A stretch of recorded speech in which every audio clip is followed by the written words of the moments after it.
коалиции русского мира, доверенное лицо Путина на выборах 2012 года, привыкшая комфортно себя чувствовать в срежиссированных эфирах федеральных телеканалов, на сей раз почувствовала себя в роли добычи.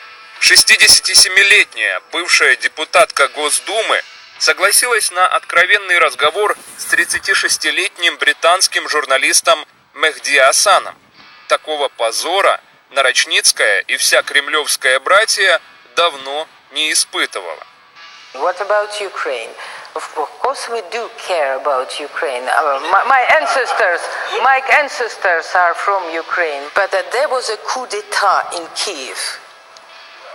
The constitution was dismissed.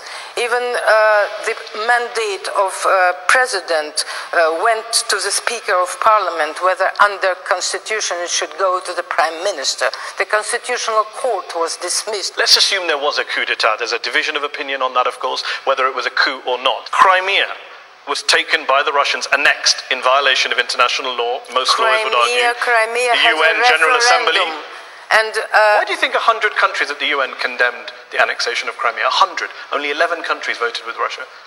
Why do you think that is? Because it's politics.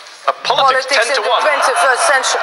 The politics in the 21st century. It's not because that the United Nations recognizes national borders and sovereignty and says you can't just change the borders of a country. You talked about common borders. The international law, let me just finish. Okay. The international law teaches now that self-determination right is observed, but the principle of territorial integrity prevails. That's true. Only, but in a case when self-determination rights are combined with so-called, it's in the textbooks of international law, when the people maintain historical, linguistic, cultural, and other types of so on that basis, Crimea can convection be independent. With the maternal state. So you support the idea that Crimea, on this your reading of international law, Crimea had the right to leave Ukraine and be part of Russia on the basis of self-determination? I think so. Okay, so when will Russia be holding a referendum in Chechnya and in Dagestan for those places to go independent? Let them do it. You're in support of that? You're happy for Chechnya to leave the Russian Federation and become independent or join another country? They don't want it. They don't want it, but if they did, you support Chechen independence under a referendum in which the Chechens voted yes. That depends always on how the people's will is expressed.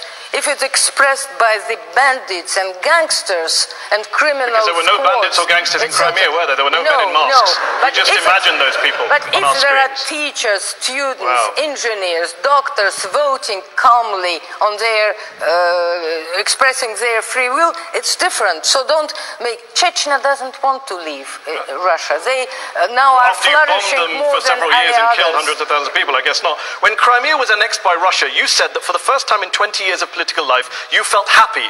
The West had pushed Russia into a corner, you said, and finally Russia has shown its red line. I'm just wondering, is the red line now fixed in place, or is it going to move geographically into other areas, perhaps in the region? That's it?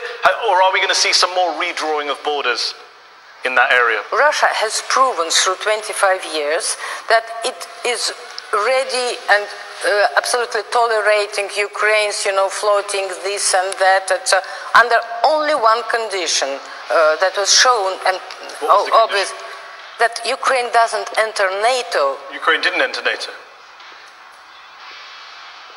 Even in September, before the Maidan started, Russia has no idea of what then happened, etc., and had no plans. Ukraine did not enter NATO. It's the West who refused, who wanted to create from Ukraine a battlefield between East and West, and it's Americans. You don't want Ukraine Russia, to join NATO. in cooperation with Ukraine, is still a superpower, but without Ukraine, Ukraine as enemy is no more superpower. Can I give some friendly advice to the Russian government via you?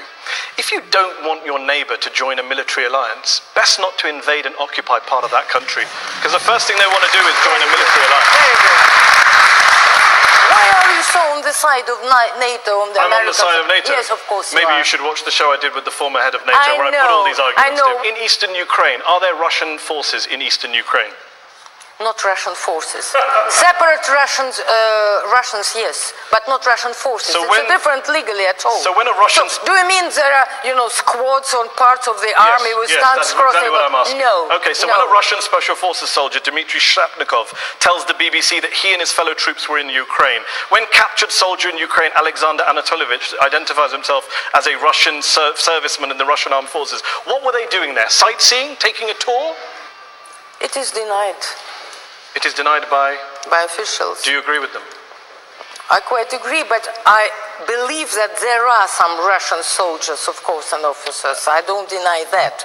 But legally, every country, when it's helping the situation according to the interest and according to the appeal, they do it legally correct. But it's not illegal for Russian soldiers to be in Ukraine, under any reading of international law. Was it legal for American specialists in all places where they have been? Was it legal for Americans to be in Iraq? No. Okay, Good. back to the question. Was it illegal? Is it legal for Russian forces to be in Ukraine? There are no forces.